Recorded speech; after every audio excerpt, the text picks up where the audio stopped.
Hello and welcome to The Rundown, a podcast from PoliticsHome. I'm your host, political editor Adam Payne, and this week there's only one story in town, the autumn statement. Here with me to discuss what the Chancellor Jeremy Hunt announced on Thursday is an excellent selection of guests, if we don't say so ourselves.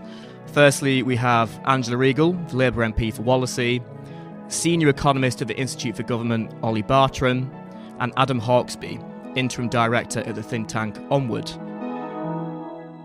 Now, before we get into a discussion about what the Chancellor announced in the House of Commons yesterday, it's probably worth running through quickly just some of the standout policies in that statement. So when it comes to taxes are going up. The threshold at which people pay the 45p rate will be lowered from 150k to just above 125k. Income tax thresholds will be frozen, which means millions more people paying tax. More funding was set out for NHS and schools, but big spending cuts are planned. However, interestingly, most of them are penciled in for after the next general election, which of course is scheduled for 2024, raising questions about whether those cuts actually go ahead. The cap on average household energy bills is going to rise to £3,000, meaning people face paying more for their gas and electricity next year, but the windfall tax on energy firms will rise from 25% to 35%. Pensions and benefits will rise in line with inflation. Now, that follows lots of pressure from a number of Tory backbenchers as well as the opposition. The national living wage will increase from £9.50 an hour to £10.42. There's lots more, but the backdrop, the big picture, is pretty bleak. Living standards are expected to fall 7% over the next 2 years, the biggest fall on record. We face the highest tax burden since the end of World War II. The economy is already in recession, and the rest that I haven't mentioned. So, Olly of the IFG, thanks for joining us. Worth saying that you used to work at the Treasury for 2 years and Bays as well, so this isn't your first sort of fiscal event rodeo. You know, I've got the autumn statement in front of me here. It's an enormous wad of paper, lots of numbers. But trying to put things into layman's terms and in terms that touch upon how this is going to affect people's lives, what were the big takeaways for you? In terms of success at fiscal events, the bar has been set quite low over the past few months. However, what Hunt and Sunak did to a much better extent than Truss and Kwarteng did a couple of months ago yesterday was address the really worse economic outlook that we're facing. We're seeing a huge energy shock that's making us worse off and has left a pretty big hole in the public finances along with rising interest rates. As you said, they announced a series of mostly tax cuts but also spending cuts further down the line to address that. So they're sort of faced reality in that way, in a way that the previous government didn't. So that's a win, if a very easy one. Now, I think in terms of how this is going to affect people, the two big things I draw out are a big fall in living standards in the short term, and then questions about what happens to public spending and public services in the longer term. So in the short term, the OBR expect real household disposable income, so that's the main measure of household living standards, to sort of crash by 7% over the next 2 years. That will be the largest, and I think importantly, the steepest fall in living standards that we've seen since the Second World War. So that's likely to dominate politics for the next few years, and frankly, to have some pretty dire human consequences. I think the question of further support for people, especially if next winter is as bad as this winter, will definitely come up again next year, and we may see some more public spending announcements around that.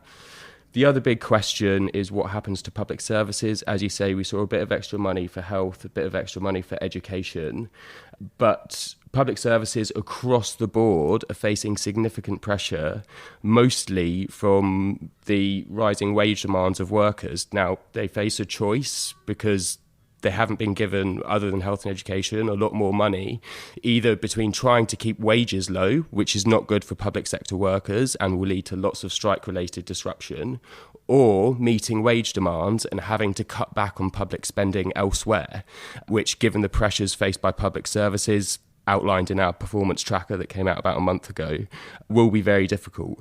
And then those bigger spending cuts that come in or are penciled in for after the next election could have even worse consequences if they are actually implemented. I mean, Hunt said everywhere gets a 1% rise, but we know that health, defence, other areas are usually protected, so they're allowed to grow a little bit more. So when you do the maths, that means real-term spending cuts for everywhere else, for DWP, for HMRC. Broad success in terms of achieving stability, but in terms of the impact on people, the two things to watch out for is that huge drop in living standards and potentially worsening public services. Angela, when the Chancellor was at the dispatch box yesterday, he used a few times the word compassionate and how the government would put finances back on a sustainable footing and restore economic credibility while also being compassionate. Do you feel that's the case now the dust has settled and you've had time to go over the details and study the implications for constituents like yours? No, we have to be clear that this is about 12 years of Tory failure and 12 weeks of absolute Tory chaos. We've had 3 prime ministers since August and 4 chancellors since August and 5 fiscal events this year. And they've chopped and changed, and the mini budget, which this is the attempt to recover from, cost about 30 billion. So no, it's a mess that they have made much, much worse by the choices they made and the fact that they've done nothing to prepare for the cost of living crisis all year because they've been too obsessed with who ought to be the Prime Minister. So no, they've demonstrated that they're unfit to govern because they're too obsessed with themselves. If we look at this budget itself, and it is a budget, let's face it, yet another budget, as has just been pointed out, we've got the biggest fall in living standards since the 1950s, since records began, 7% in the next 2 years. We've got a final attempt to support benefit recipients, but that's after 7 years of real terms cuts. We've got the worst wage growth in the last 200 years, and now real term wages are falling. 1 in 5 who are in work are actually in poverty. And yet what they haven't done is touch bankers' bonuses. What they haven't done, why, for example, is the bank levy being cut from 8% to 3%, when actually the banks are going to earn more money in interest rates for the money that they have to leave at the Bank of England? The OBR puts the cost of doing that, for the Bank of England having to pay banks' interest rate for their deposits, at 60 billion. Many, many different choices could have been made than were made by this third iteration of a Tory government in as many months. So no, I don't think it's compassionate. There was no sign that there was going to be any growth anywhere. It's cleaning up a mess of their own making, but it doesn't get very far at all to ensuring that we're on an even footing. There's no real sign of a growth strategy, which is what we need to break out of the vicious cycle they've put us in. And there were no apologies and no shame for the mess that they've made. Adam of Onward, Angela just mentioned growth there. I read the Onward reaction to the autumn statement. I mean, it seemed like a fairly positive response. He talked about how the Chancellor put the economy back on a sustainable footing and looked to take steps to restore credibility. But you also talked about how there was much more to do in terms of levelling up and how there's little time to achieve that. And you also touched upon how growth is important. And I think, to paraphrase, you said that it's not massively clear in the autumn statement how that's going to be achieved. Do you want to sort of talk about Onward's reaction to the autumn statement, what you're happy with, but perhaps what you're concerned about and critical of as well? The really important thing that the Chancellor needed to do was restore stability and, to be honest, some economic credibility. We saw earlier this year, a few months ago, for the first time, Labour overtaking the Conservatives in terms of trust on the economy. That's pretty unsurprising given some of the factors that Angela rightly pointed to, both some of the long-term challenges in terms of wages and some of the more recent challenges due to the party's flirtation with trustonomics. I'm really glad we have moved past that, and I think the positive element of what we saw yesterday was the Chancellor recognising reality, moving away from some of the cakeism of the past, and introducing a set of measures, with an OBR forecast, with a set of fiscal rules that will be met by the end of this forecasting cycle. Can we just look at the fiscal rules that he introduced? I mean, it's been called the Manana target. The target that debt should be falling by the end of a 5-year period, not the usual 3-year period. And if you look at this figures, he meets it by 0.3%.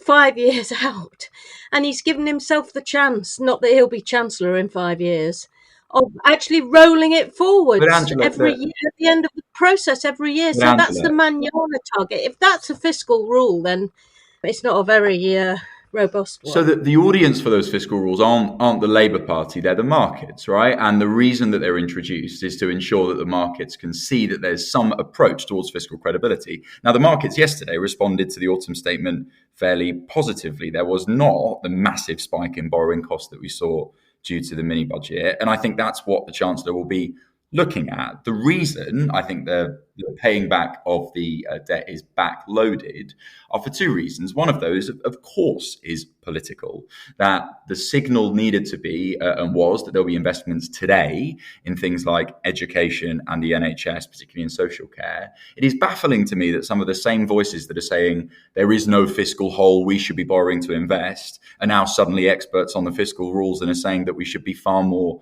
tight now. It's right that there's more investment today in education and that some of those savings are backloaded. But it's not just a political gamble to do that, as in we'll just shunt it to after an election. They are hoping, and I think there's a legitimate hope, that some of the cost of borrowing, the 30 billion that you alluded to, Angela, that's related to nervousness about the mini budget, will reduce over time as there's confidence or more confidence in the British government that will be able to get rid of some of that debt because there'll be more confidence from the markets. So I am hopeful that some of those cuts will not actually need to be made in departmental budgets, but it's right that they planned to make them so they're within their fiscal rules. But stability can't be the only thing that this government is going for. And this, Adam, you said that some of our response was negative or was less positive.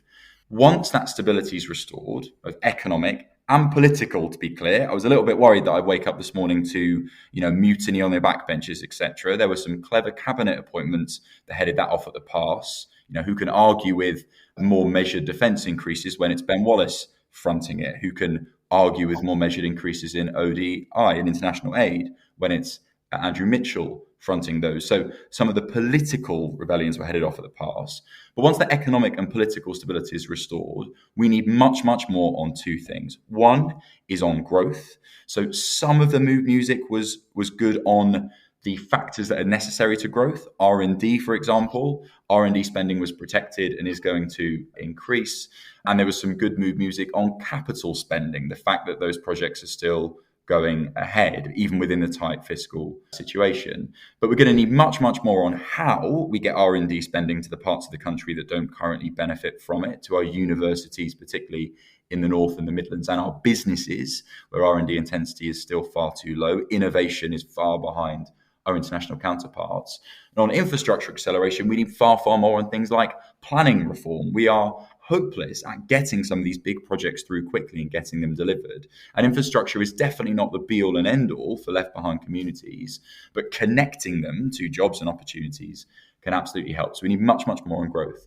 On levelling up... Well, to be fair, come on, Adam. They've had 12 years and we're in a recession now, which the OBR says is going to last at least a year, which the Bank of England says is going to last 2 years. And I think we're entitled to judge this government on what it's delivered, which isn't very much in the way of growth, rather than what it says it's going to deliver at some time in the future when it's been in office for 12 years. What we haven't talked about is the fact that a lot of the increases in expenditure are because of the interest payments on the government's debt. Why, for example, did the government start selling inflation-linked national debt? In an era of huge inflation, there was no reason why they had to do that. And when he was Chancellor, Rishi Sunak was directly implicated in that. That's putting our costs up now, so there's less money to go invest in things like education and skills. We've got a right to be very sceptical about the press releases that this government keep putting out when actually they don't deliver on very many of them at all. I'm just going to come in here because we've all touched upon the fact that, and I think it's important to sort of communicate to people what this means for them. It's the fact that the most cuts to departments are planned to come after the next general election. So, Olly, what's going on here? Can you sort of break this down and explain what we can expect in the next 2 years, but what you think's going on behind this decision to postpone these notional cuts? As you say, most of the cuts are penciled in for beyond the next general election, beyond the current spending review period. So in the short term, they haven't cut spending on departmental budgets in a significant way. However, those budgets were set in October 2021, and since then we have had a huge inflation and supply-side economic shock. Now that means that those departmental budgets are worth a lot less than they were when they were originally set. And even when they were originally set, although they were generous historically, they were generous because there were huge backlogs that public services had to deal with. And even at the time, we, the Institute for Government and others, were sceptical that those budgets would be able to help departments address those backlogs, get back onto even a sort of pre-COVID level, where some were still under strain. So there's a bit of extra funding for health and social care. There's a bit of extra funding for education. That is welcome. But as I said at the top, lots of other public services are facing these same pressures, mostly coming through via the wages of their workers, and they're going to have to make really difficult choices over the next few years. So I think we should still expect backlogs and struggling public services over the next few years, particularly where extra funding hasn't been allocated. Now, that obviously has a significant impact on people's well-being, but there's also growth implications. If we look at what's happening to the labour market, loads of people are dropping out because they have poor health. Lots of people are saying that we can explain a lot of that through the size of NHS backlogs and that sort of thing. Now, in terms of what they're doing in the long term and penciling in those cuts, I think there's a generous and a not so generous interpretation. The generous interpretation is that they are just quite optimistic about what will happen in the future. So even this economic forecast was conditioned on energy forecasts and interest rate forecasts from a couple of weeks ago. Those are already pretty out of date, and things have actually improved. So interest rate expectations are lower, energy price expectations are lower. I think the government will be hoping that things continue to improve. There is some resolution to the Russia-Ukraine conflict that ends the global economic fallout from that. That will give it a lot more fiscal space and will allow it to increase spending on public services in the period for which it is currently penciled in cuts. The slightly less generous interpretation is that it's not really based on that sort of economic analysis, perhaps expecting that they might not be the ones to have to make those difficult choices later down the line to actually set the spending review. So they're penciling in the cuts to essentially meet their new fiscal rules, which, as Angela says, are much looser than the last set. It's the 9th set we've had in 15 years. We tend to get a new set whenever the old set gets broken. They've broken every single one as well. Yes, I think this sort of act of penciling in the cuts is probably politically convenient, but there is also reason to believe that things might get better, which will allow them to revise the plans down the line.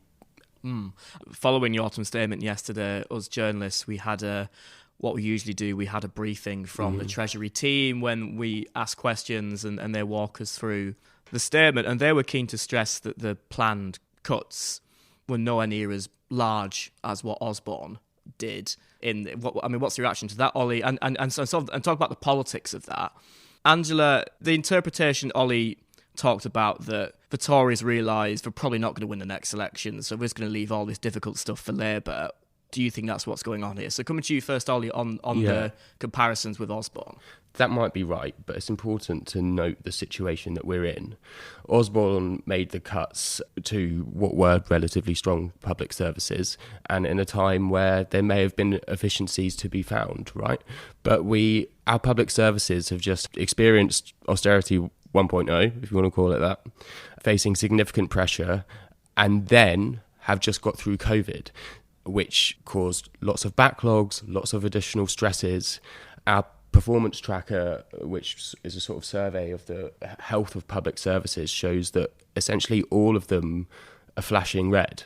So yes, the percentage change might not be as large as under Osborne, but there is much, much, much less room for cuts. I mean, we put out a paper a few weeks ago on lessons to learn from the 2010s, essentially arguing this exact point, that we are not there and it is much more difficult to deliver those sort of cuts because of the strain that public services are under, but also because of the pressure on public sector wages. It's really difficult to cut public sector wages, which is a large factor driving spending growth at the moment. One reason is just you probably want to give public sector workers a pay rise given the level of inflation at the moment.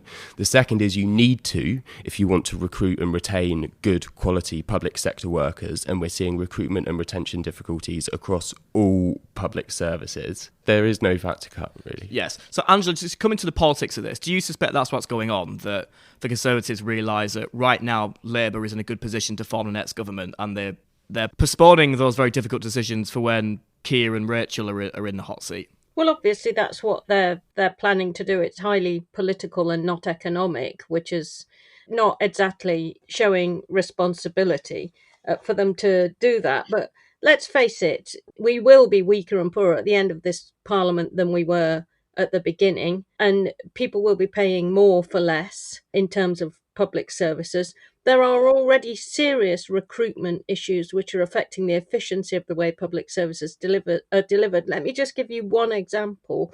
My local hospital has got around every day 200 to 250 beds blocked by people who could go out back into the community if there was some domiciliary care to ensure that they could recover at home. At the moment, there are such shortages of workers in domiciliary care because the wages are so low.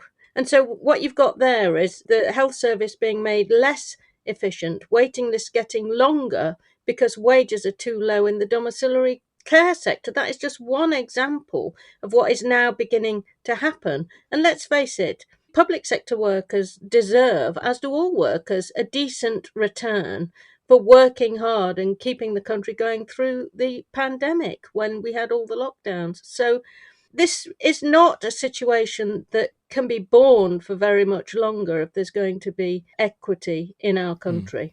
Adam, just to come back to growth, so the next election's 2 years away, that'll fly round. What do you think the government realistically can achieve in terms of growth? I think the OBR said that the most obvious route to growth would be high levels of net migration, but obviously that's politically problematic for the Conservatives. So what does Onward think the government can do? And let's be clear, none of us here are part of the anti-growth coalition.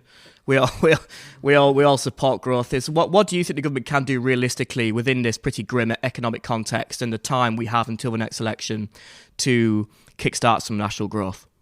So I think the prospects of returning to really high levels of 10 growth are pretty bleak. I think there are big demographic and structural factors that mean that's unlikely, but growth can absolutely be higher than it is at the moment. In the next couple of years, the things that they really need to focus on are skills. So one of the reasons that I don't believe we should go kind of back towards a model of really high net migration is that for too long in the UK, businesses have underinvested in the skills of their workers. And that's partly them responding to reasonable incentives because it's easier just to bring labour in. So I want to see massive investments in vocational and technical education. It was a shame yesterday there wasn't more of an emphasis on colleges as well as on schools. So I think that's one of the big things, as well as actually getting some of these capital projects moving. I'd be amazed if the government actually deliver even the allocated capital spend there is at the moment. So they've got to get trains, trams, etc., houses built. But the trend growth is not just the thing that matters. The levelling up agenda pointed to the fact that for too many communities in recent decades, growth hasn't been, haven't been able to touch, taste and feel that growth in their local area. So I think within the next 2 years, there needs to be movement on the things that matter to people in the parts of the country that voted Conservative for the first time in 2019. And our work shows that those things are tackling antisocial behaviour. People do not feel safe on the streets. And that's partly about policing numbers that was such a big focus in 2019. But it's also about activities for young people to make sure that they're not spending their time around tram stations in Oldham, where we did some work recently, or in other parts of the country. But it's also about making sure that high streets and town centres have some vibrancy to them. I think Westminster sometimes sneers at the idea that government would spend its time clearing up graffiti or improving park benches. But actually, if you live in a place that looks and feels run down, you feel forgotten about, and you feel like your government, whether that's local government, national government, politicians have abandoned you. So yes, we need to do the big bang, productivity focused growth stuff nationally, but locally we need to show that we're willing to turn around the tangible things that people see day in and day out. I don't disagree with any of that, but let's look at what the OBR actually says. The only bit of the government's plans that the OBR think contribute to growth is actually the fact that immigration is still high and will remain high. So there's no obvious cut in immigration as the Tories promised at the last election. And we know that they've put many press releases out about levelling up, and none of it's happened. If you were in the chamber yesterday, you would have heard those MPs that represent the areas where Northern Power Rail is meant to be being delivered, complaining that it's been cut, Northern Powerhouse Rail. So the lines in between Cambridge and Oxford are fine, but the lines between Hull, Bradford and further other northern parts have all disappeared. So I take levelling up and these claims that the government have with a complete pinch of salt. They put many press releases out about it and they never deliver it. Adam, can I just come back to you, because you talked about, improving town centres,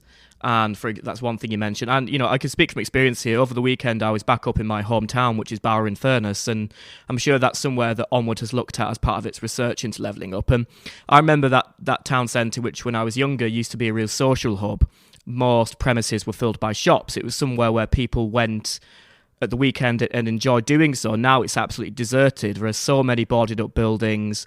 And when I speak to my family and friends up there, they're not just sad about it, they're quite embarrassed actually by the sight of their town centre, and they're embarrassed by the idea of people coming to visit Barrow and seeing the sorry state it's become.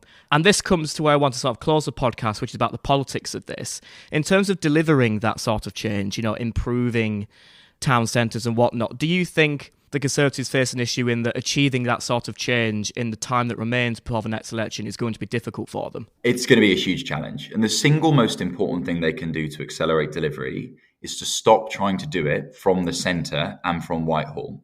These sorts of changes will only be delivered by local government and by regional government, by council leaders and by mayors. And so I was really pleased yesterday to see the announcement of more metro mayors, more people like Andy Street, Ben Houchen, Andy Burnham in Suffolk, Norfolk, Cornwall and the North East. That is a good thing. But we also need to be clear that local government are going to need greater capacity. Now, some of that is about funding, and the government needs to have a really positive local government settlement. Now, the numbers that are going to be hard, but it's also about capacity. We need to be giving local authorities more powers to do things in high streets, have more housing in high streets because they're not going to be retail led, to have more community ownership of assets, and to change our public realm, to invest in new green spaces in city centres and town centres. These sorts of things you cannot do from SW1. So I want to see a lot more movement on devolution, because that's how you deliver stuff within a couple of years. I mean, again, I can't disagree with the theory of that, but let's look at the practice of what's actually happened while this government have been in power. They have slashed local government budgets, and they started off by slashing the budgets of the poorest areas, which were usually Labour-led authorities, the most. My own local authority in Wirral has had 86% of its funding taken off it. And so to hear somebody who's supporting the Conservative cause make an argument like that, with which I don't disagree, and then look at the record of what this government have actually done to local government funding, which has absolutely more than decimated the capacity of local authorities to do even the basics, even their statutory duties, hard to deal with now, given the funding settlements that they've had. And by the way, I noted with respect to social care that the idea for extra money in social care is for local authorities to be able to put the council tax up again. There are some local authority areas like mine which have far more lower value houses, which can't even ensure that they pay for the increases needed in social care with that kind of increase. And so, again, local authorities are often in this government cut to the bone and then blamed when they can't deliver services. So it's going to be a transformation that'll take a lot longer than 2 years if that vision of local place-based devolved development is ever going to come into effect. And I think this government, frankly, after 12 years, is incapable of delivering it. So to end, Olly, I don't expect you to comment on the politics because that's not your job at IFG, but looking ahead to the next election, which we expect to be sometime in 2024, what state do you expect the country, the economy, people's finances to be in when they go to the ballot box and decide whether to keep the Conservatives in power for yet another term or give Labour a chance? Well, as it stands, it looks like the election will coincide with the peak of the worst crisis in living standards that we have seen since the Second World War.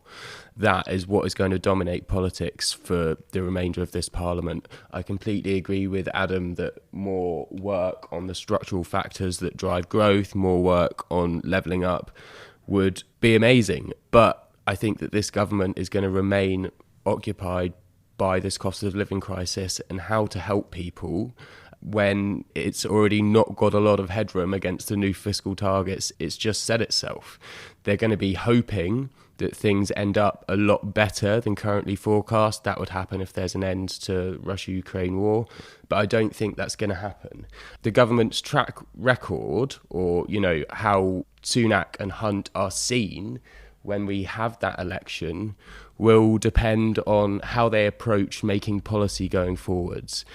As it stands, cost of living crisis policy response, as Angela said, has just been lots and lots and lots of budgets under lots of different chancellors.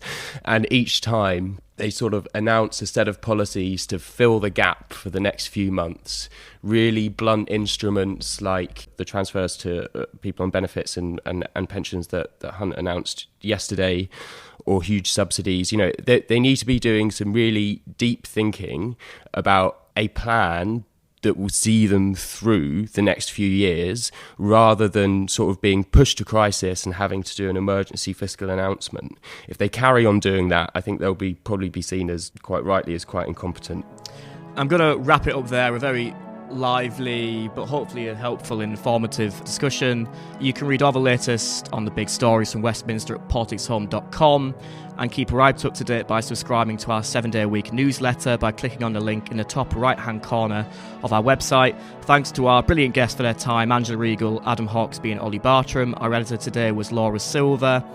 And thanks to you all again for listening. Please subscribe wherever you get your podcasts. Leave us a review. If you'd like to get in touch and reach out to us on Twitter at PoliticsHome, or email us via news@politicshome.com. For now, I've been Adam Payne, and this has been The Rundown, and have a lovely weekend.